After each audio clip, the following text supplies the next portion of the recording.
We all know that death is inevitable. So why does it still scare us so much? Could it be that we haven't truly understood its nature? The Buddha once said, "All conditioned things are impermanent." If everything changes, then is death really the end? Or could it simply be a transition like a leaf falling to make room for new buds?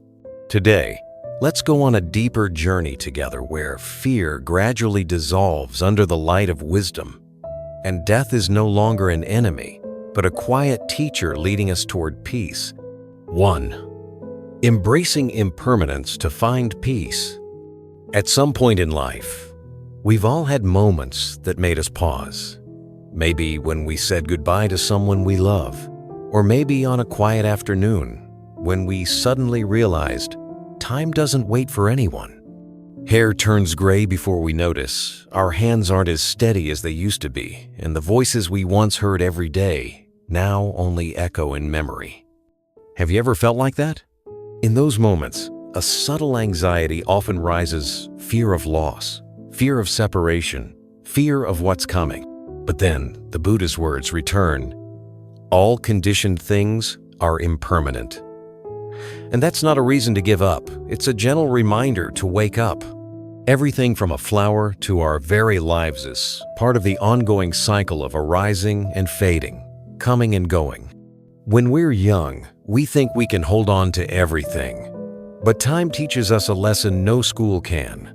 The beauty of life doesn't lie in how long it lasts, but in how deeply we cherish it while it's here. As an old Zen master once said, when you learn to accept that the leaf will fall, only then can you truly see the beauty of the branch. Accepting impermanence doesn't mean we stop caring or become indifferent. In fact, it's the opposite. Because we know everything will pass, we begin to love more deeply, live more slowly, and appreciate more fully.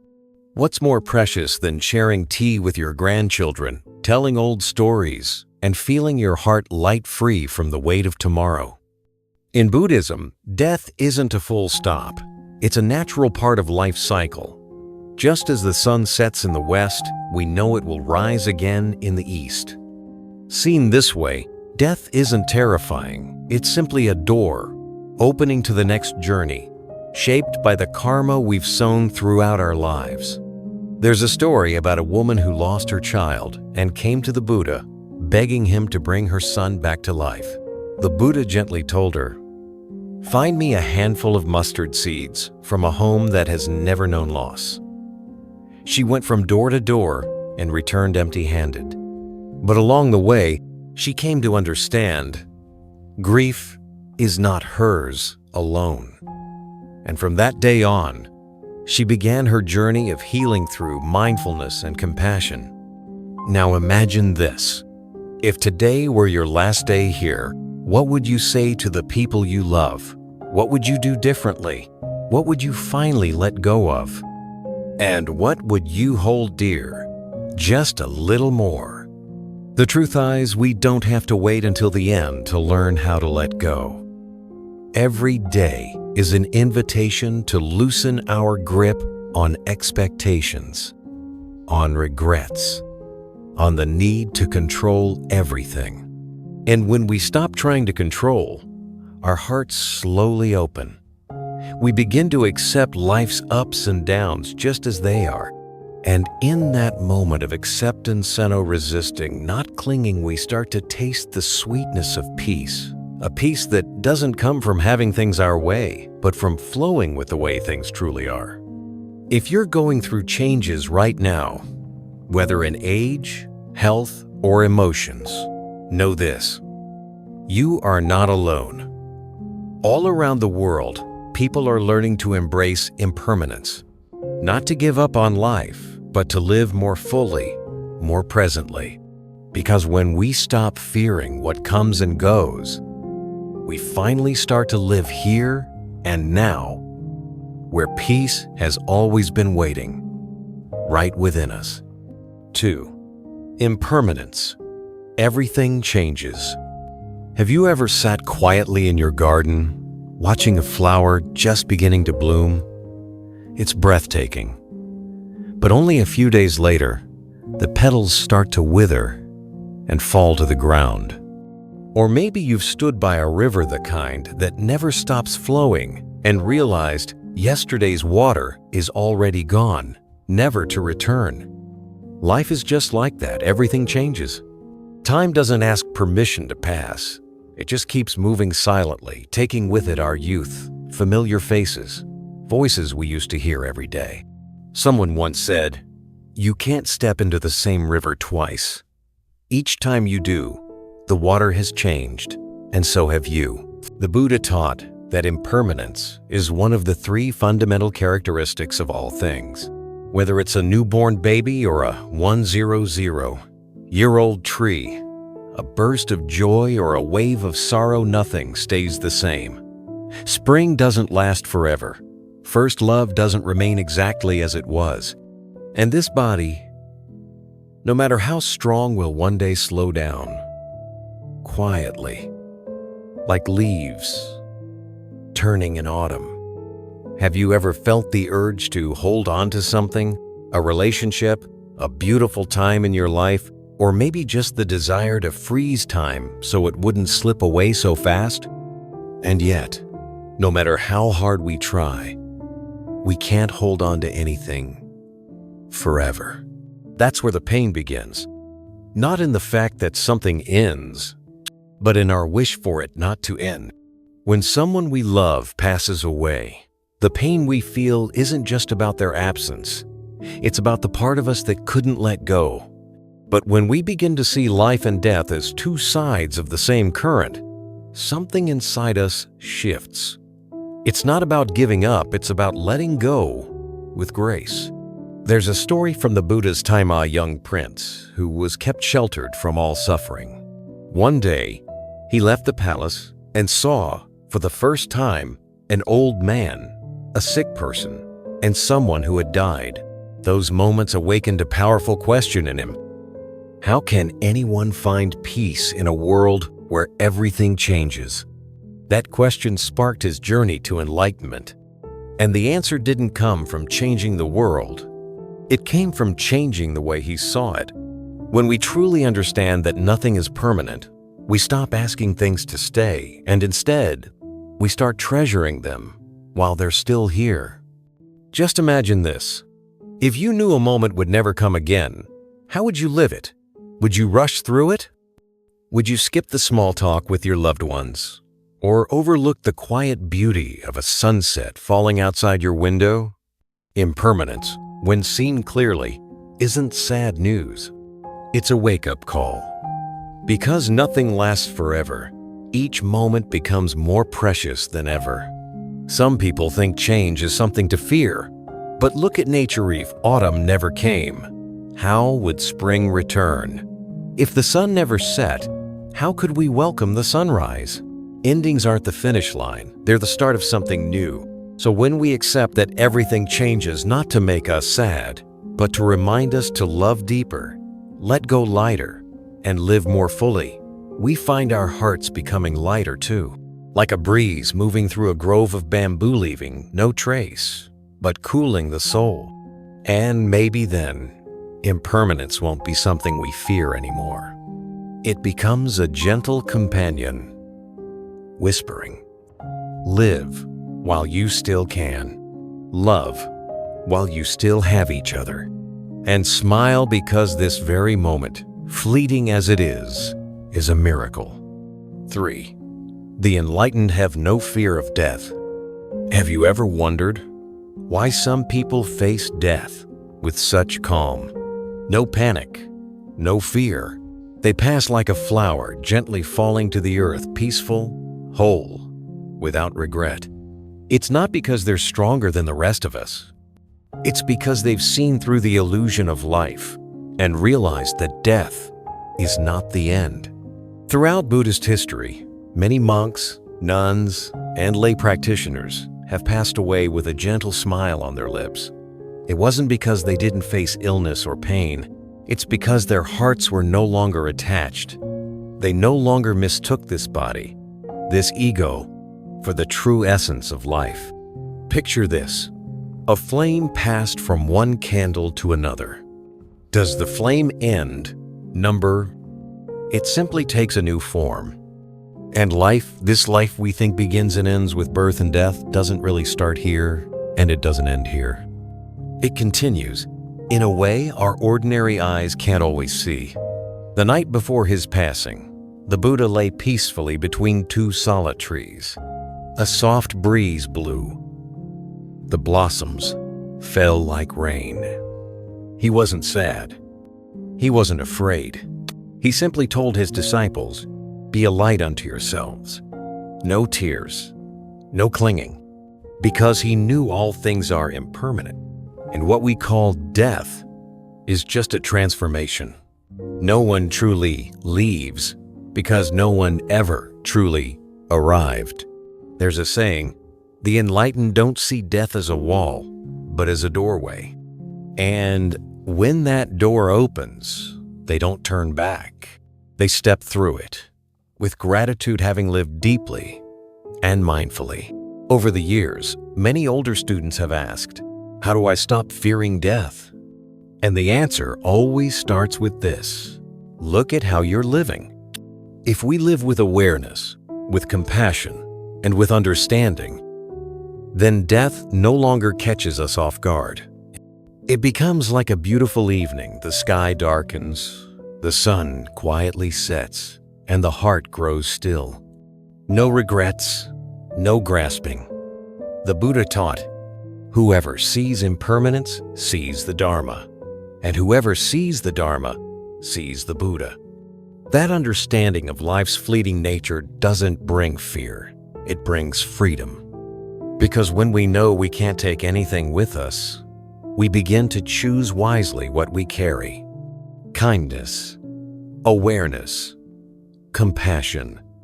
Have you ever felt that quiet anxiety about the unknown at the end of this road?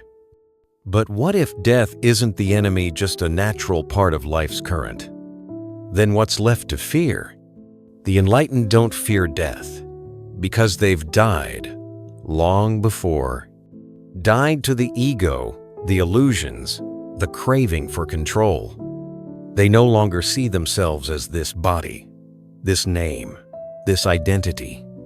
And in that, they finally learn how to live, truly live in every moment. There's a Zen master in Kyoto who wrote only one line before passing away. I came like a cloud, I go like the rain. So simple, and yet it carries the weight of wisdom and the grace of surrender. If we can learn this, not just to die peacefully, but to live deeply, then death no longer becomes something to avoid. It becomes a soft reminder, you're alive, here, now. And that, in itself, is already a miracle. 4. Death is not the enemy. Have you ever sat by a river and just watched the water flow? It never stops. Sometimes it rushes, sometimes it drifts. Sometimes it carries everything with it. Other times, it's still like glass. But it never ends. It just keeps going. In Buddhism, death is much the same. Not a finish line, not an enemy to defeat, just a part of the natural flow of life. In Western culture, death is often taboo. We hide from it, avoid it, only talk about it when we have no choice. But think about it, if every one of us has to go through it, why treat it like the enemy? The Buddha taught that everything in this world goes through a cycle. Birth, existence, change, and dissolution. Like a flower, blooming in morning sunlight, shining in its prime, then slowly fading. But that fading isn't loss. It's transition. The petals fall and nourish the next seed. Life doesn't stop. Imagine this. If we knew death wasn't the end, but simply a turn in the river, wouldn't our hearts feel lighter? Instead of resisting it, maybe we could learn to walk with it like an old friend we've misunderstood for too long. There's a well-known story in the scriptures. A man lost his beloved son. Heartbroken, he ran to the Buddha, begging him to bring the boy back to life. The Buddha didn't scold him. He simply said, "Bring me a handful of mustard seeds from a house that has never known death." The man searched the village door to door but found no such house. And slowly, he realized a deep truth. Death isn't a mistake. It's part of life. Death doesn't choose. It comes for the rich and the poor, the young and the old, the kind-hearted and the selfish. But the difference lies not in avoiding it, but in what we learn from it. Some people live their final days in fear. Others, even while facing illness, separation, or death, still smile. Because they know death isn't a battle to win. It's a truth to accept. One Zen master compared death to changing clothes. When a robe is old, torn, no longer fitting, we take it off. Not in anger, but with peace. That calm comes from practice, from mindfulness, from living each day fully, without clinging. Have you ever known someone whose passing left behind not sorrow, but serenity? As if they were ready, as if they had nothing left to hold on to. These people, they didn't believe blindly. They lived deeply. And when they left, they simply stepped through the door, nothing more. If life is a river, then death is just one curve in the flow. And the water doesn't disappear. It simply becomes part of the vast ocean. So instead of fearing what's inevitable, let's live in such a way that when that day comes, we can say, "I lived fully. I have no regrets. I'm ready for what comes next." Death isn't the enemy. It's part of the miracle we call life. And once we understand that, we don't just die peacefully. We learn to truly live. 5. Death teaches us to let go of control. Have you ever felt the need to control everything in your life? Wanting the people you love to always be safe. Wishing the good moments would never change. Wanting time to just stop at the happiest point? That's totally human. We try to control because it gives us a sense of safety. But life in its own quiet way keeps teaching us that not everything is in our hands. And nothing teaches that lesson more clearly than death. In Buddhism, death is something no one can escape and no one can control. Whether rich or poor, strong or weak, we all must face that moment eventually. And in that moment, we're given one of life's deepest lessons: how to let go. There was a mother who once shared the story of her son, a young man in his 20s, full of energy and dreams. Then one day, a tragic accident took his life. She was devastated. For a long time, she felt she couldn't go on. But after years of meditation and Buddhist study, she said something that left everyone silent. "I realized my pain came from trying to control the uncontrollable. When I let go, I still cried, but my heart was no longer angry." Just imagine, if you truly knew that nothing can last forever, not your youth, not your health, not even the people you love, how would you live differently? Would you still rush? Still argue? Still hold grudges? Or would you begin to soften and live more lightly? The Buddha taught that the root of suffering is clinging the need to hold tight, to control, to grasp at what we don't want to lose. But life is like water. The tighter we try to hold it, the faster it slips through our fingers. Only when we open our hands, when we loosen the grip, can our hearts finally touch real peace. There's a meditation practice many monks use, contemplating death, not to scare themselves, but to remember, nothing is certain. Every breath is a gift, every sunrise a blessing. And it's precisely because we can't control tomorrow that we finally learn how to live fully today.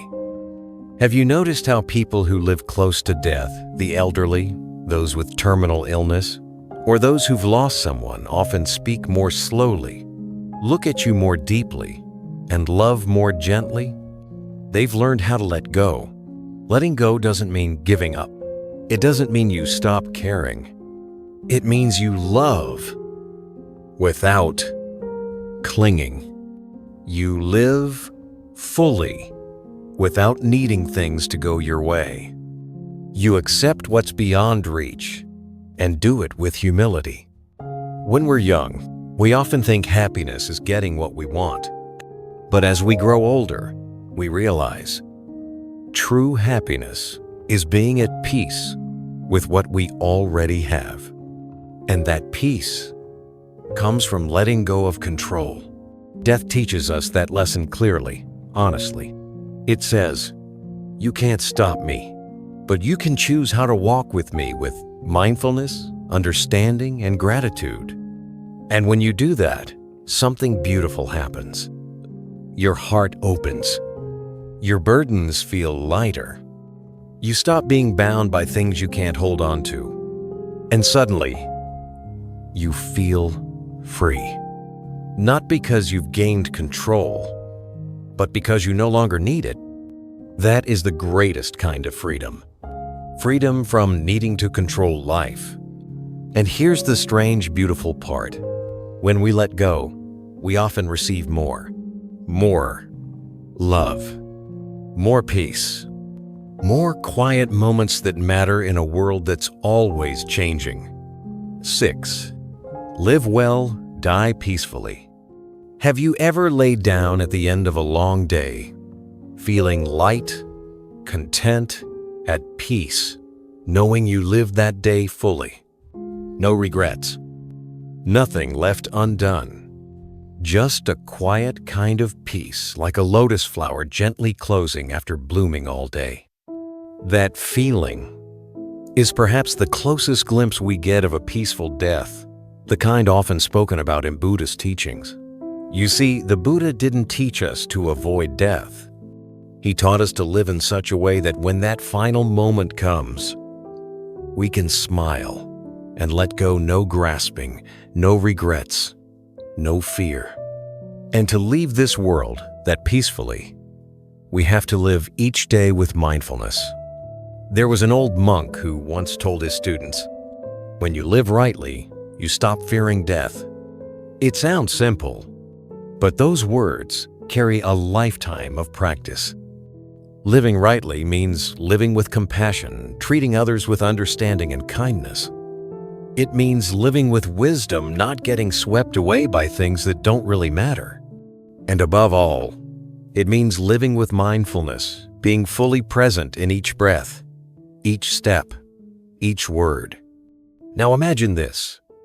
If you knew you only had 1 year left to live, what would you do differently?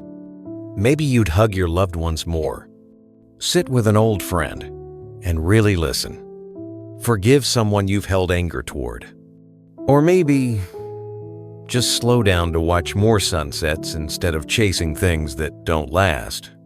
The truth is, none of us know how much time we have. And that's exactly why each day is a gift not just to enjoy, but to grow, to transform. There was a laywoman who once shared her story.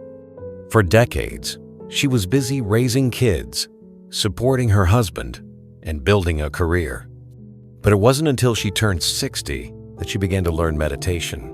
She started eating more slowly, talking less, and laughing more. And she said, for the first time, her heart felt truly at peace, even though her body wasn't as strong as before. That's the quiet magic of mindfulness. It doesn't ask us to change our entire lives overnight.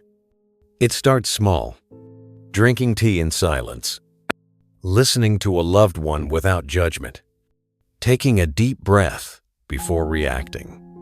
Little things repeated daily that slowly shift the heart. The Buddha said, "The present moment is the only moment we truly have. If we live this moment well with calm, with gratitude, with an open heart, we plant the seeds for a peaceful passing." Because death, in the end, isn't something strange or sudden. It's simply the natural continuation of life. And the quality of how we live shapes how we will die.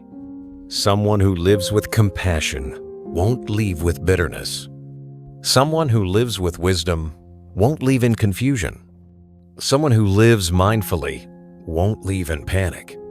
They will pass like a golden leaf falling in the autumn wind, gently, gracefully, beautifully. Have you ever met someone who, even after they're gone, you still feel their presence in memories, in the good they did, in the peace they left behind?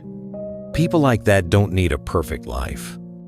They just need a kind heart, lived well, day by day. And truly, that's not out of reach for anyone, no matter your age, your past, or your situation. To live well so we may die peacefully, it's not some lofty ideal. It's a simple path, open to all of us. It begins with a breath, a kind act, a gentle letting go. Because if death is the natural resting place at the end of this journey, then maybe the most beautiful way to arrive there is to live each step with presence, with love, and with meaning. 7. All conditioned things are impermanent. Have you ever noticed how the things we thought would last forever eventually change? That thick black hair now streaked with silver. A dear friend once so close now, just a memory. A home once full of laughter, now quiet when the sun begins to set. If you've ever felt something like that, then you've touched one of life's greatest truths, impermanence. In the Buddha's teachings, there's a simple but profound phrase: all conditioned things are impermanent, meaning anything that's been created or formed under certain conditions will eventually change. It will fade. It will dissolve. Nothing stays exactly as it was. And because of that, death, as heartbreaking or scary as it may seem, is also just part of that natural flow. It's not an interruption. It's a chapter in the great story of life. Now picture this: a vibrant green leaf in springtime, swaying gently in the warm sun. Then summer comes, and the leaf begins to age. By fall, it turns golden and drifts to the ground. No one blames the leaf for falling. That's just nature. And death, it's not wrong. It's not a failure. It's simply a return. There was once an elderly Buddhist who came to the temple, grieving the loss of her lifelong partner. After decades of sharing joys and sorrows, she now had to face a silence that echoed through every room. With tears in her eyes, she asked, "Why can't beautiful things stay longer?" The old monk gently smiled and replied, "Because if they never changed, they wouldn't teach us anything." That answer didn't erase her sorrow, but over time, it helped her see that it's exactly because things are fleeting that every moment becomes precious.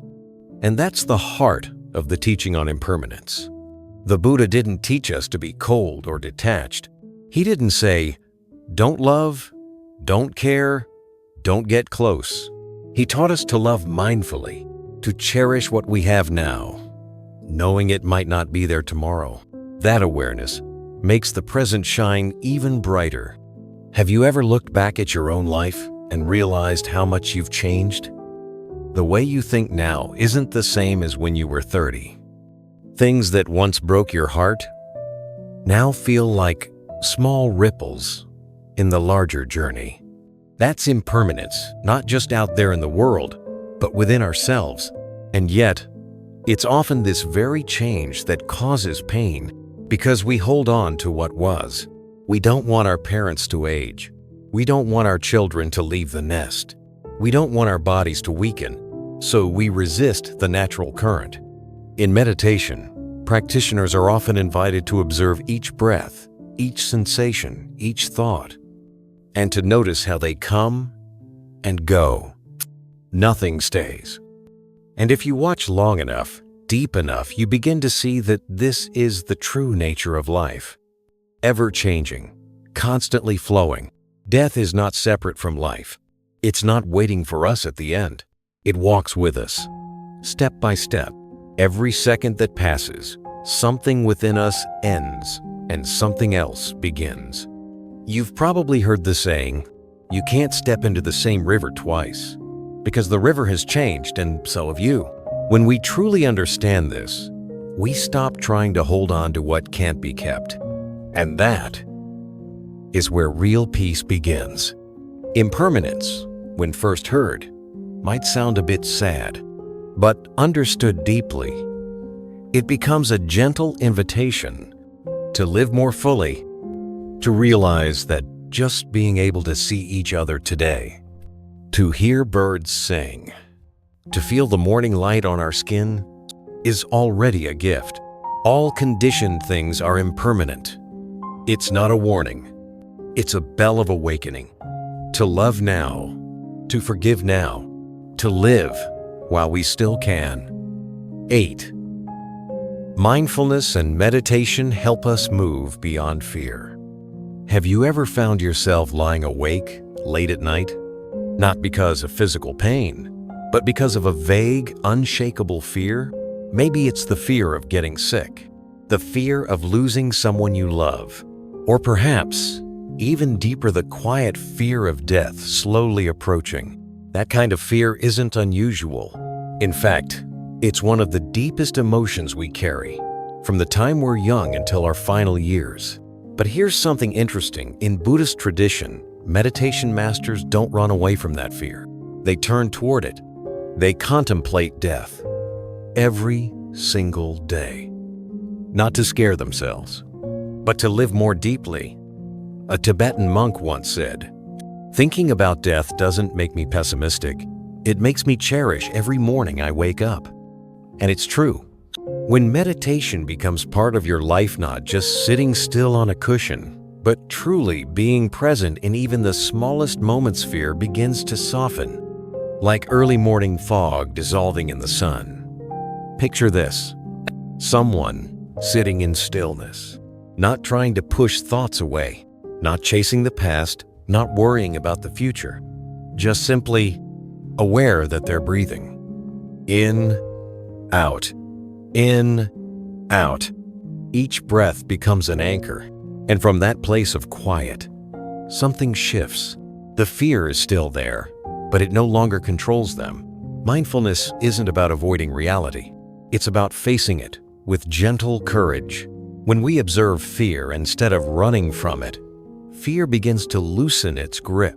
When we see that emotions are like waves passing through the mind, we stop getting swept away by them. In some monastery retreats, there's a powerful practice called corpse meditation. Practitioners reflect on images of the body after death. It sounds intense, even frightening, but the purpose isn't to panic the heart. It's to see clearly. This body will age, grow ill, and eventually dissolve. And once we fully accept that truth, the question naturally follows: so how should I live today? Have you ever noticed that sometimes it's fear that makes life feel so heavy? We fear losing, so we cling tightly. We fear change, so we try to control everything. But the Buddha taught that clinging is the root of suffering, and meditation slowly helps us let go not of life, but of the illusions that exhaust us. An elderly friend in Northern California once told me, "After my wife passed, I began meditating each morning not to get over the grief, but to sit with it." Over time, he said, he wasn't afraid of the quiet nights anymore. He stopped pushing away memories and let them pass like clouds drifting through the sky. That's the power of mindfulness. Not forcing anything, not holding on, just staying deeply present.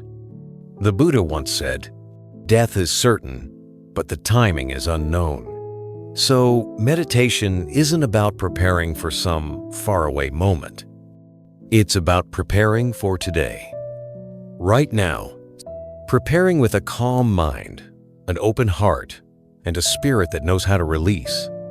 Mindfulness, at its core, is simply being awake to your life. It's drinking a glass of water and really tasting its coolness. It's hearing a bird sing and not being distracted. It's sitting with a loved one and not checking your phone or drifting off in thought. When we live that way, every moment matters. And when death comes, it won't feel like a disruption, just a natural continuation. Fear of death doesn't fade through logic. It fades through experience, through deep practice. And if there's one lesson this path offers, maybe it's this: live with mindfulness.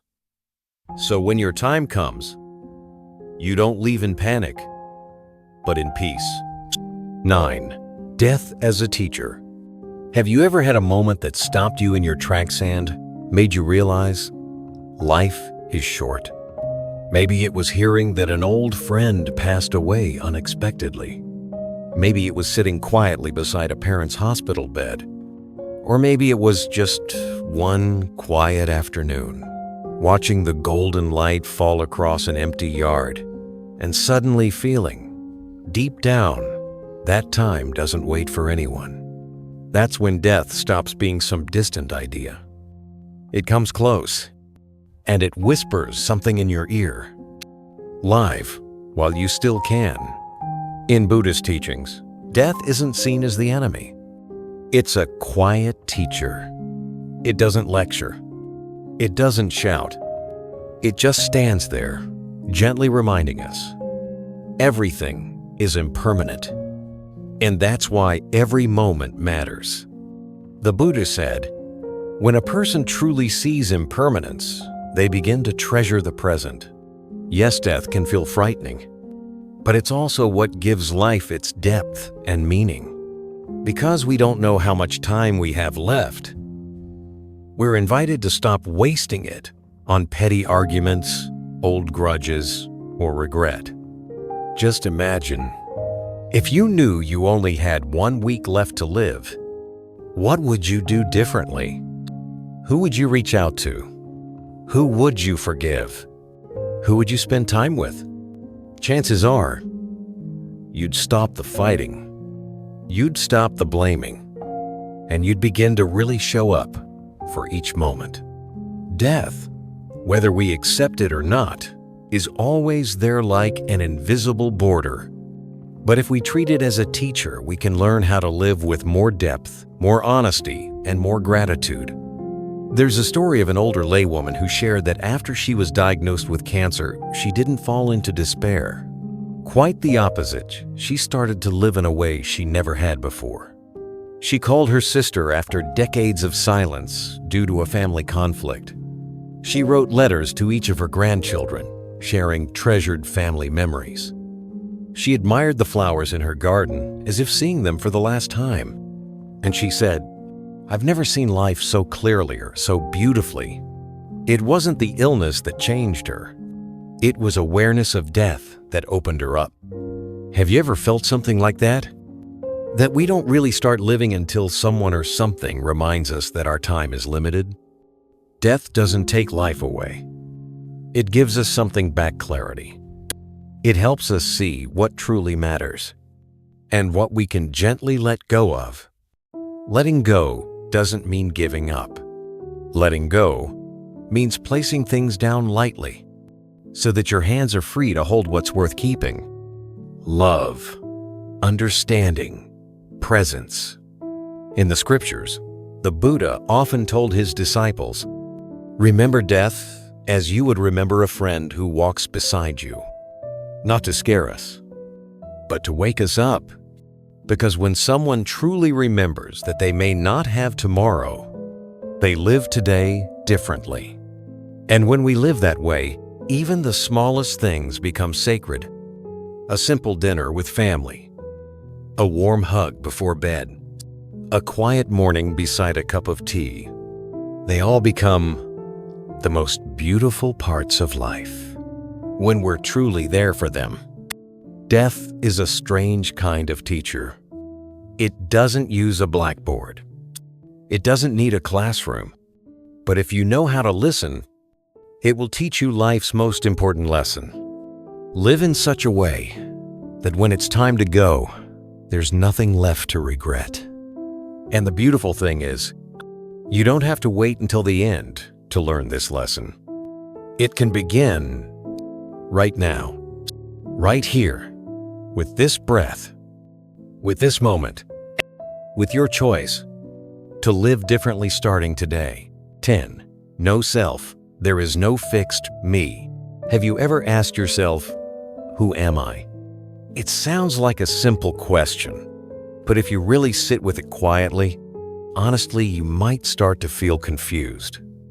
Because the things we usually call me, our face in the mirror, our memories, our beliefs, our name on an ID, all of it is always changing. And because we don't really see that, we're afraid. Afraid of losing this body?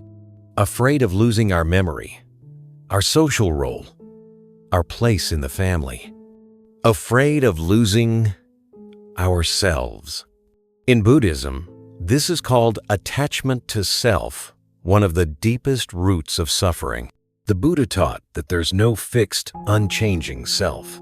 What we call I is really just a temporary gathering of body, feelings, thoughts, and perceptions like ripples on the surface of a vast ocean. Imagine this. A house is made of bricks, wood, nails, paint, a roof. Take those apart and the house is gone. Same with user body, emotions, memories, consciousness. Each one keeps shifting. So what exactly is me? There's an old Zen story. A master once asked his student, if you're not your body, not your thoughts, not your emotions, then who are you? It wasn't a question meant for a quick answer. It was an invitation to look deeply. Because once we truly see there's no solid self, then death no longer feels like such a threat. Nothing is really lost. It just transforms. A Tibetan monk once said, I'm not afraid of dying because I've never truly believed I was some fixed somebody. I'm just a river flowing through, never clinging to the shore. What a gentle sentence, but so powerful. When we stop holding tightly to this rigid idea of me, death doesn't feel like a loss anymore. Have you ever noticed how much you've changed over the years? The things that once made you happy don't really matter now. The things that once broke your heart have faded into quiet memories. That doesn't mean you've lost yourself. It means you're evolving. The you at age 20 isn't the you today. And the you today won't be the same in 5 years. So why does it hurt so much to think about losing this body? Because we're clinging to who we used to be, clinging to a physical form, clinging to the belief that I am the center of everything. But the Buddha taught, when we let go of this self-attachment, we experience a deep kind of freedom. Not freedom to do whatever we want, but freedom from the fear of losing ourselves. Because there's no fixed self to lose, no someone to protect, only a flow of life, transforming like clouds becoming rain, rain becoming a river, and the river returning to the sea. An older Buddhist practitioner once shared that after a stroke took away his ability to speak clearly, he was terrified. But over time, through meditation and learning, he came to say, even when I couldn't speak, I was still part of life. I wasn't who I used to be, but I was still here in a new way. That's the spirit of non-self, not clinging to an old image, not boxing ourselves in, but opening up to receive whatever changes life brings. If we truly understand that, then death no longer needs to be something we fear. It's just another transformation, no different from the many changes we've gone through already. And what matters most is how we lived in the moments we did have. Non-self doesn't take meaning away from life. It actually deepens it. Because when there's nothing to hold on to, we can finally love without conditions. We can give without keeping score. We can forgive without needing to win. In the end, when the self dissolves, what remains is love. And that, more than anything else, is what outlives us all. 11. Why are we so afraid of death? Have you ever asked yourself, why are we so afraid of death? That fear isn't rare. In fact, it quietly lives in many of us, even in those who seem strong on the outside. It can rise up when we walk through a hospital, or when we hear that someone we once knew has passed away. Sometimes it just shows up in a quiet moment, looking at our own reflection and realizing that time has left its mark. Most of us fear death because we see it as the end of our lives, of loved ones, of everything we've built. We picture it like a black hole where everything disappears. No one comes back to tell us what's on the other side, so we label it a mystery, a loss. But in Buddhism, death isn't viewed through eyes of fear. It's not something to run from. It's seen as a transition, gentle and natural, like a boat leaving one shore to arrive at another. The Buddha taught, life and death are not separate. They are two sides of the same reality. Just like day and night, spring and winter, beginnings and endings, all part of a larger ongoing cycle. Picture this. A baby in the womb, if it had awareness, might be terrified to leave that space. It wouldn't know what's outside or what's waiting. But once born, light floods in, the first breath begins, and life unfolds in ways the baby could never have imagined. Maybe death is like that too. Not an ending, but another kind of birth. A move into a new form, a state we've never experienced before. Buddhism calls this transformation, from one form to another, like water turning into vapor and then becoming rain again. Nothing is truly lost. It just no longer looks the same. Have you ever felt scared just because you didn't know what's coming next? That's very human. But if we return to what the Buddha taught, we'll see something else. It's because we don't know the future that we must live mindfully. It's because tomorrow is uncertain that today becomes priceless. An older Buddhist woman once shared, she used to be terrified of death. She thought it meant disappearing, being separated from her grandkids, losing everything. But after studying the Dharma, she said, I started thinking of death like moving to a new house, a place I've never been. But I carry with me what matters most, my mind, my karma, the goodness I've cultivated. And from then on, she lived differently. Lighter, more open-hearted, less angry, less caught up in the little things. Maybe the greatest fear isn't death itself, but the fear of not being in control, not knowing when it will come, how it will happen, or what comes next. But the Buddha didn't teach us to control death.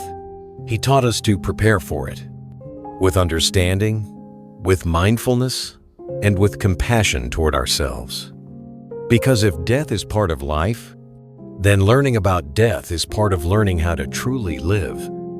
Have you ever seen someone pass away with peace in their heart? No panic, no regret, no fear. That's not just luck. That's the fruit of a mindful life.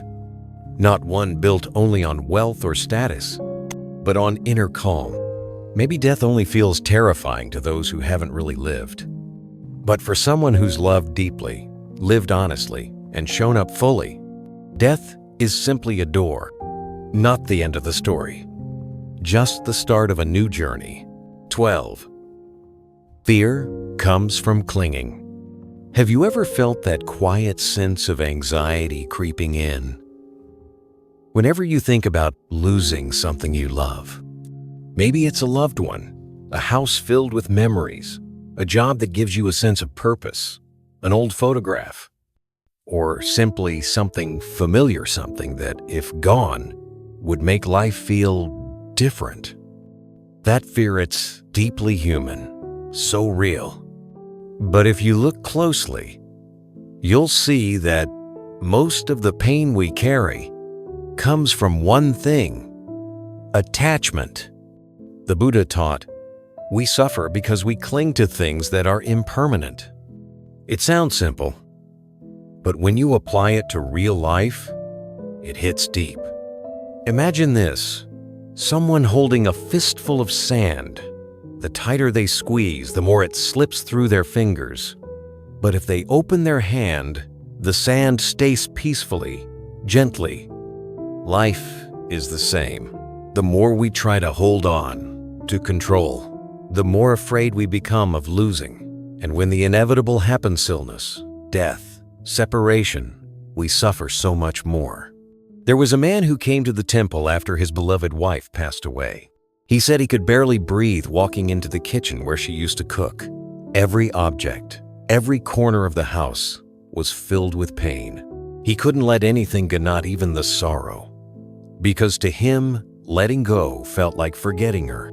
But after months of listening to the teachings and practicing meditation, something shifted. He realized letting go doesn't mean forgetting. It means learning how to love without hurting, to remember without clinging, to hold someone in your heart without gripping too tightly. Eventually, he cleaned the kitchen not to erase the past, but to create space for life to continue, for love to flow in a new way, instead of being locked inside pain. We don't just cling to people, we cling to who we think we are. Our reputation, our roles, our titles. Many people feel lost after retirement, not because they've lost their skills, but because they don't know who they are without the label, doctor, boss, or provider. But the Buddha reminded us, all conditioned things are impermanent. Nothing titles, possessions, relationships lasts forever. And when we place our happiness on something unstable, we fall apart when it crumbles. Have you ever seen someone who finally let go and suddenly they just seemed lighter? They stopped trying to please everyone, stopped living for appearances, stopped holding on to what no longer served them. And in doing so, they began to radiate a quiet peace because they no longer carried what was never truly theirs to begin with. Letting go doesn't mean giving up responsibility. It means giving up attachment. It means knowing you can love someone deeply and still survive separation. That wealth might disappear, fame may fade, but inner values like compassion, wisdom, mindfulness, those stay if you nurture them. The Buddha once compared attachment to a smoldering fire. It burns away our inner peace. But when we learn to release our grip, the flames no longer touch us. And the beautiful part is, you can still love, still care, still give your best. But now, you do it in freedom. One Zen teacher said, I love everything as if I own nothing. That way, I never lose anything. It sounds paradoxical, but that's the heart of true freedom. If you've ever suffered a loss or felt pain from holding on to something that's changed, know this: you're not alone. But you're also not powerless.